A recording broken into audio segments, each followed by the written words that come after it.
What are you into? Are you into football or basketball? Did you understand what I asked you? I asked you, what do you like doing? Maybe you've heard this statement from people earlier and it has confused you. What are they asking? What am I into? What does this even mean? So today we are looking at different ways to talk about your interests, what you like doing and what you don't like doing. And we'll talk in terms of degrees. For example, you're just crazy about football and you're just crazy about Facebook. And maybe you're just into something. So like this, we are going to cover different degrees of your interests. So keep watching this session with me. My name is Michelle. Now we are going to look at some very interesting expressions that we have with us on the board. And the first one is what I started the lesson with. This is into. So what are you into? This means that what do you like doing? In other words, if you want me to put it very simply, it means what are you interested in? So into means very interested.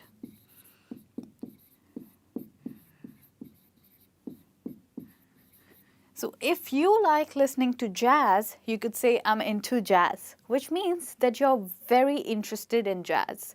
And sometimes if you really like cooking or if you're very interested in cooking, you could say, I got into cooking since I left home. So since you started living outside your home, you got into cooking, which means that you started enjoying cooking. Okay, so this is into for you, which means very interested. You could use it with got as well, and you could say, I got into something, etc., etc., etc. Now we look at the next one, and that is mad about. So this is a bit stronger than into. Into is used when you're interested in something, very interested for that matter, but you use mad about when you really enjoy something. What's the first thing that comes to your mind when I say that you really enjoy? Is it football? So if you really enjoy football, you could say, I'm mad about football. This means you really enjoy it. So football is your interest, a very strong interest, and you really enjoy it. So you could say, I'm mad about football. And sometimes you could also say, I'm crazy about football. So this is another way of saying the same thing.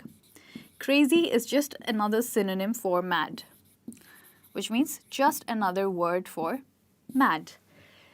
So you could say they are crazy about football, but I'm mad about basketball. Okay, now with this, we look at the next one.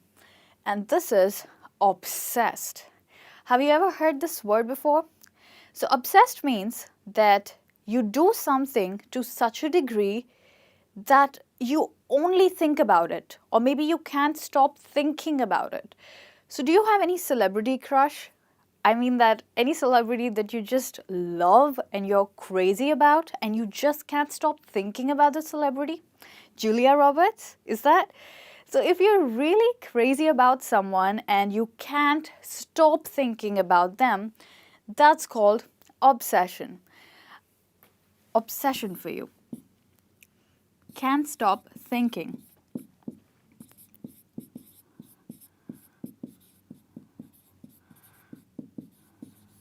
Sometimes obsession is so much that it goes into the crazy territory.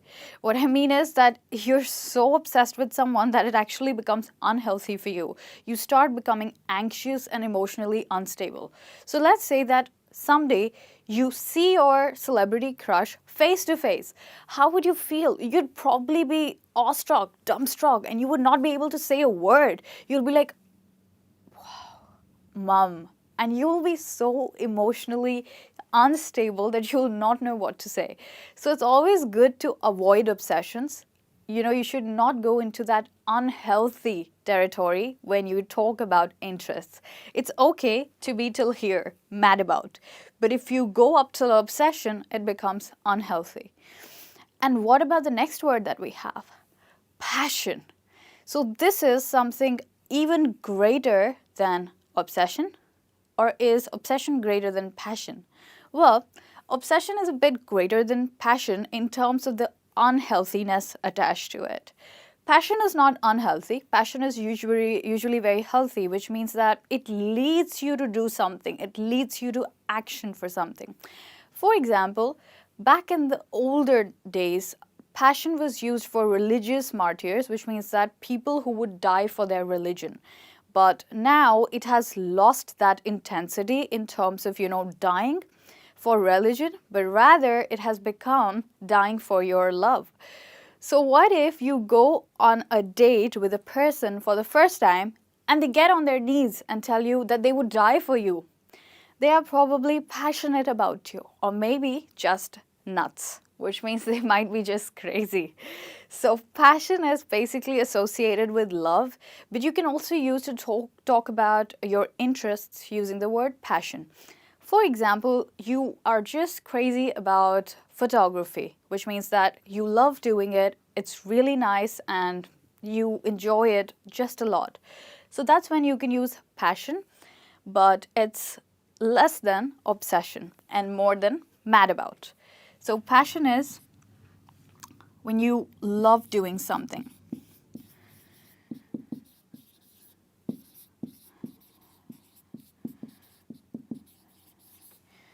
To put it in a sentence, you could say that photography is my passion. And for obsessed, you could say she's really obsessed with fashion, which means that she just can't stop thinking about fashion. Or, if you want to use it as a noun, you could also say obsession. And you could say that losing weight is my obsession. So here you use obsession as a noun and passion. As I told you, photography is my passion, or history has always been my passion, or you could say I'm passionate about cinema. Okay, now with this, we look at the next word that we have, and this word is pronounced as avid. So avid is a person who really likes to do something as much as they can. What about reading? Do you really like reading?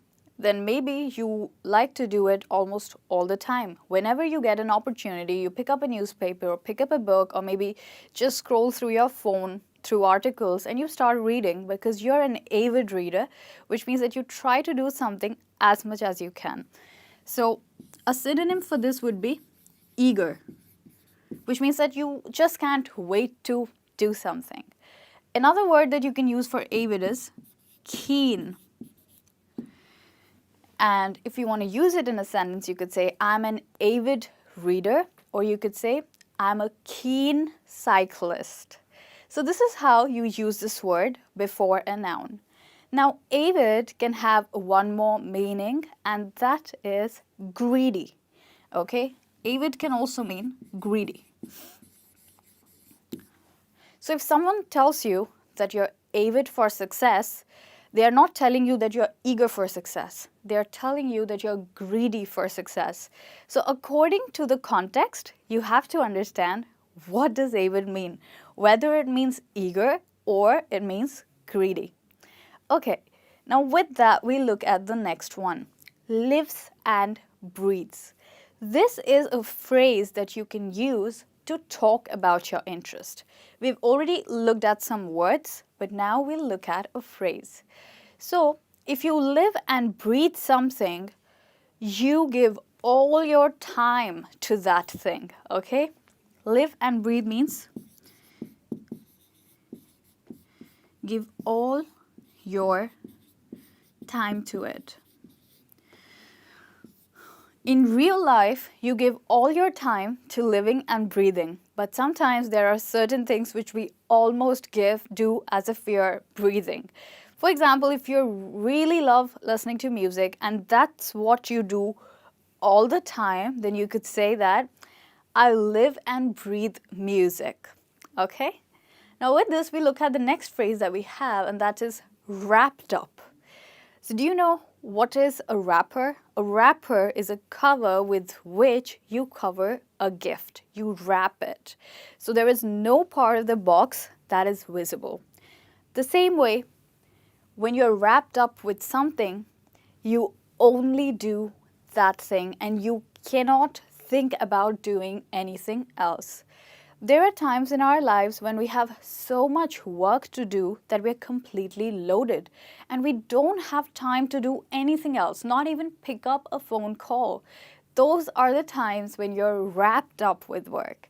And if such is the case, then you could call up, if you get a call from your friend, you could pick up and say, hey, I'm really wrapped up in work right now.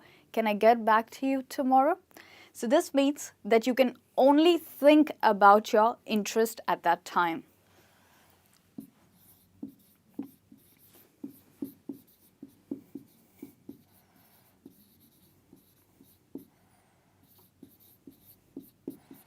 So when you're wrapped up, you can only think about one thing.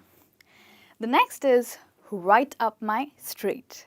So when something is just the correct thing for you, you say that it's right up my street. If you love eating and if you love charity and there's an event which has both of these things, you could say that, hey, this event is just right up my street because I love eating and I love raising money for charity. So this means that it's just correct for you.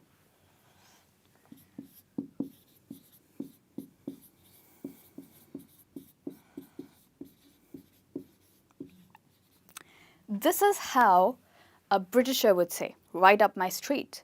But if an American had to use the same phrase, he would say, it's right up my alley. Which means same as street in American English. Okay, now we have looked at so many phrases and words to talk about the things that we like.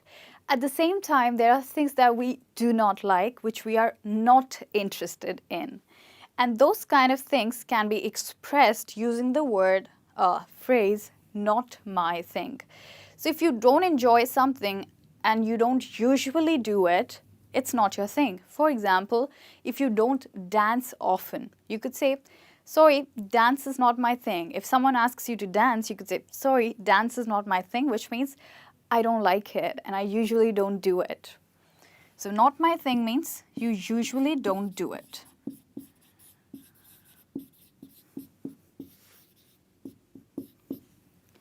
An alternative to this would be not my cup of tea.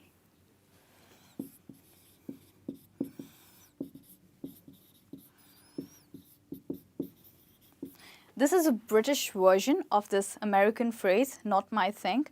And in British English, you'd say, not my cup of tea. So if you don't like playing board games, you could say, sorry, I don't like playing board games. It's just not my cup of tea. Now we have the last one, and that is something that leaves you cold. So feeling really cold is not a great feeling. And if something leaves you cold, it actually makes you feel bad after it finishes. Like opera for me. I really don't like opera. I sort of get afraid when I hear it. So it leaves me cold, which means that I feel scared and I don't feel good after listening to opera, so I don't listen to it. So if ever someone invites me to listen to opera, I say that, sorry, it scares me and it leaves me cold. So this expression means that something makes you feel rather worse.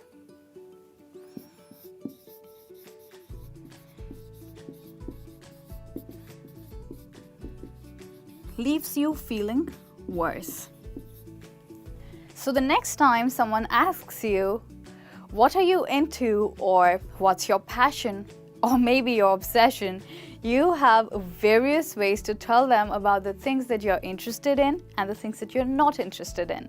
So feel free to use these phrases and also leave me a comment if any of these works out for you. And if you liked this lesson, please click the like button, and thank you so much for staying with me till now. See you soon in another lesson. Bye-bye.